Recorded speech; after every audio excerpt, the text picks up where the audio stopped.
Hi everyone, welcome back to my classroom. Today's topic is installation of management accounting system. The following preliminary steps will have to be taken for the installation of management accounting system. There are 7 steps. First one is preparing organizational manual. An organizational chart and manual should be prepared. These define the scope of authority and responsibility of each personnel in the organization. It also shows the line of communication. ഇപ്പോൾ management accounting system ഒരു ഓർഗനൈസേഷനിൽ install ചെയ്യുന്ന സമയത്ത് follow ചെയ്യുന്ന 7 സ്റ്റെപ്സാണ് നമ്മളിന്ന് discuss ചെയ്യുന്നത്. First step എന്ന് പറയുന്നത് ഓർഗനൈസേഷണൽ മാനുവൽ പ്രിപ്പയർ ചെയ്യുക എന്നുള്ളതാണ്. ഓർഗനൈസേഷണൽ ചാർട്ട് അതാണ് ഓർഗനൈസേഷണൽ മാനുവൽ. ആ ഓർഗനൈസേഷണൽ ചാർട്ട് അതല്ലെങ്കിൽ organisational manual should be prepared. It is a very important one because it defines the scope of authority and responsibility of each personnel. ഒരു ഓർഗനൈസേഷനിലുള്ള ഓരോ ഇൻഡിവിജ്വൽസും തമ്മിലുള്ള relationship എന്താണ്, അവർക്ക് ഓരോരുത്തർക്കുമുള്ള അതോറിറ്റി എന്താണ്, responsibility എന്താണ്, അവരുടെ ഡ്യൂട്ടീസ് എന്തൊക്കെയാണ്, ഇതിനെക്കുറിച്ചിട്ടുള്ള ഒരു ഐഡിയ നമുക്ക് ഇതിലൂടെ ഡിഫൈൻ ചെയ്തെടുക്കാനായിട്ട് സാധിക്കും. ടോപ്പ് ലെവലിൽ ആരൊക്കെയാണ്, ഏതൊക്കെ മാനേജേഴ്സാണ്, അവർ അണ്ടറിൽ ആരൊക്കെയാണ്, അവരുടെ അണ്ടറിൽ ആരൊക്കെയാണ്, ലോവർ ലെവലിലുള്ള വർക്കേഴ്സ് ആരൊക്കെയാണ്, ഇങ്ങനെ ക്ലിയർ കട്ടായിട്ട് ഓരോ ഇൻഡിവിജ്വൽസിൻ്റെയും അതോറിറ്റി എന്താണ്, അവരുടെ റെസ്പോൺസിബിലിറ്റി എന്താണെന്നുള്ളത് ഡിഫൈൻ ചെയ്യാനായിട്ട് സാധിക്കും. So it also shows the line of communication. ഒരു പെർട്ടിക്കുലർ ലേബർ അല്ലെങ്കിൽ ഒരു വർക്കർ അയാളുടെ ഇമ്മീഡിയറ്റ് ബോസ് ആരാണ്, അവരുമായിട്ടാണ് ആദ്യം കമ്മ്യൂണിക്കേറ്റ് ചെയ്യുക. അതുപോലെ അയാളുടെ ബോസ് ആരാണ്, ഇമ്മീഡിയറ്റ് ബോസാണ്. അങ്ങനെ ഓർഗനൈസേഷൻ്റെ ചാർട്ട് വെൽ ഡിഫൈൻഡ് ആണെങ്കിൽ അതെല്ലാം വളരെ ക്ലിയർ കട്ടായിരിക്കും, കമ്മ്യൂണിക്കേഷൻ സ്മൂത്ത് ആയിരിക്കും. Okay, next one preparing forms and returns.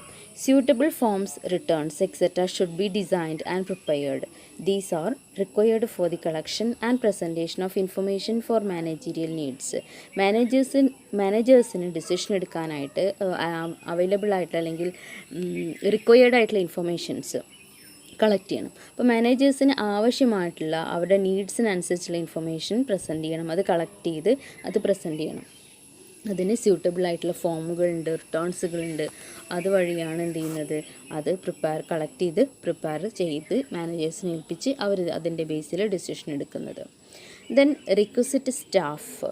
Next one requisite staff എന്ന് പറയുമ്പോൾ എന്താണ്, the staff will have to be trained and developed. ഓർഗനൈസേഷന് ആവശ്യമായിട്ടുള്ള സ്റ്റാഫിനെ വെച്ച് അവർക്ക് വെൽ ഡിഫൈൻഡ് ആയിട്ടുള്ള ട്രെയിനിങ് ആൻഡ് ഡെവലപ്മെൻറ്റൽ പ്രോഗ്രാംസ് കൊടുത്ത് അവരെ സ്കിൽ എൻഹാൻസ് ചെയ്ത് അവരെ ഒരു പ്രൊഫഷണൽ ആയിട്ടുള്ള ഒരു രീതിയിലേക്ക് മാറ്റിയെടുക്കാനായിട്ട് സാധിക്കും. അല്ലെങ്കിൽ ടെക്നോളജിയുടെ ചേഞ്ചസിനനുസരിച്ചിട്ട് പല മാറ്റങ്ങളും വരാം, പ്രൊഡക്ഷനിൽ വരാം, പല കാര്യങ്ങളിൽ വരാം. അപ്പോൾ എല്ലാ ചേഞ്ചസും ഉൾക്കൊണ്ട് അപ്ഡേറ്റ് ചെയ്ത് അവരെപ്പോഴും ട്രെയിനിങ് ആൻഡ് ഡെവലപ്മെൻറ്റൽ പ്രോഗ്രാംസ് എല്ലാം കൊടുത്ത് ആവശ്യമായിട്ടുള്ള സ്റ്റാഫിനെ വെക്കുക എന്നുള്ളതാണ്. ആവശ്യമാണ് ഇതിന് മാനേജ്മെൻറ്റിന് പ്രോപ്പറായിട്ടൊരു ഓർഗനൈസേഷൻ റൺ ചെയ്യാനായിട്ട്. ദെൻ നെക്സ്റ്റ് സ്റ്റെപ്പ് എന്ന് പറയുന്നത് classifying accounts and integrating the system.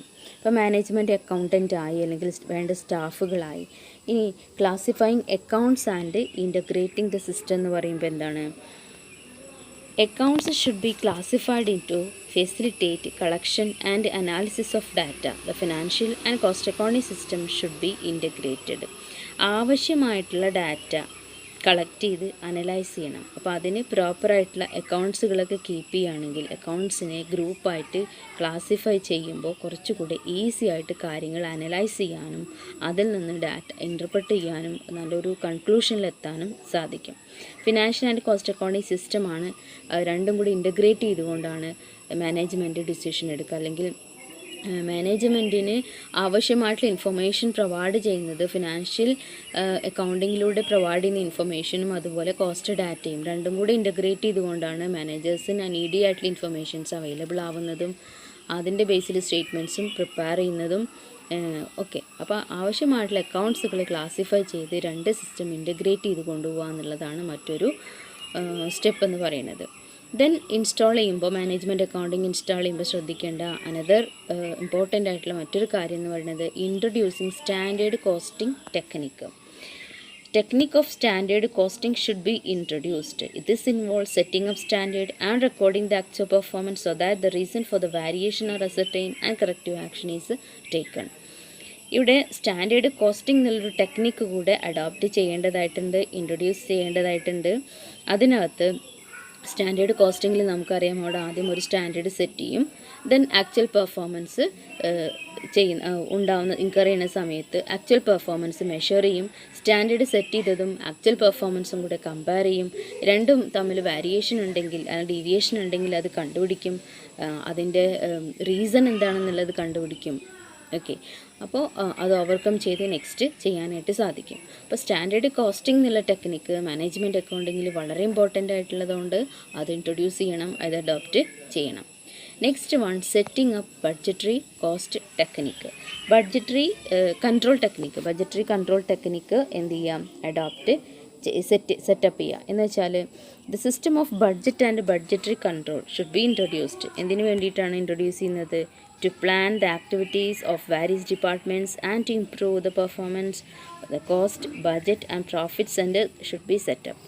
Budgetary control system ഇവിടെ അഡോപ്റ്റ് ചെയ്യുന്നത് അല്ലെങ്കിൽ ബഡ്ജറ്റ് എന്നുള്ളൊരു സിസ്റ്റം കൊണ്ടുവരുന്നത്, ബഡ്ജറ്ററി കൺട്രോൾ ഇൻട്രൊഡ്യൂസ് ചെയ്യുന്നത് ഒരു ഓർഗനൈസേഷനിൽ റൺ ചെയ്യുന്ന വാരിയസ് അല്ലെങ്കിൽ ഫങ്ഷനിങ് ചെയ്യുന്ന വാരിയസ് ഡിപ്പാർട്ട്മെൻറ്റ്സിൻ്റെ ആക്ടിവിറ്റീസ് പ്ലാൻ ചെയ്യാം and to improve the performance, അവരെ പെർഫോമൻസ് ഇംപ്രൂവ് ചെയ്യും.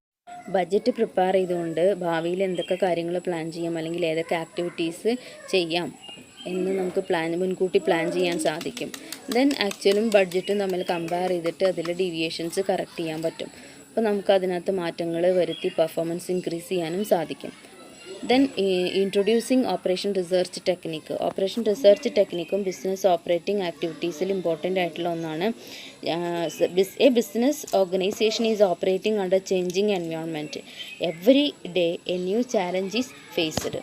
So the operation research technique will be helpful to cope up with the changes. അപ്പോൾ ഡൈനാമിക് ആയിട്ടുള്ളൊരു എൻവയോൺമെൻറ്റിൽ എക്സിസ്റ്റ് ചെയ്യുന്ന ഒന്നാണ് ബിസിനസ്. അപ്പോൾ ഈ ഡൈനാമിക് എൻവയോൺമെൻറ്റിൽ ഡേ ടു ഡേ ചേഞ്ചസ് വന്നുകൊണ്ടേയിരിക്കും. അതുകൊണ്ട് തന്നെ ആ ചേഞ്ചസിനെയൊക്കെ ഉൾക്കൊണ്ടുകൊണ്ട് മാറ്റങ്ങൾ വരുത്തി മുന്നോട്ട് കൊണ്ടുപോകാൻ പറ്റുന്ന ഒരു ടെക്നിക്കാണ് ഓപ്പറേഷൻ റിസർച്ച് ടെക്നിക്ക് എന്ന് പറയുന്നത്. ഇതും മാനേജ്മെൻറ്റ് അക്കൗണ്ടിങ് സിസ്റ്റത്തിൽ വളരെ ഇമ്പോർട്ടൻ്റ് ആയിട്ടുള്ള കാര്യമാണ്. അപ്പോൾ ഇതാണ് മാനേജ്മെൻറ്റ് അക്കൗണ്ടിങ് സിസ്റ്റം ഇൻസ്റ്റാൾ ചെയ്യുമ്പോൾ ശ്രദ്ധിക്കേണ്ട 7 points. Okay.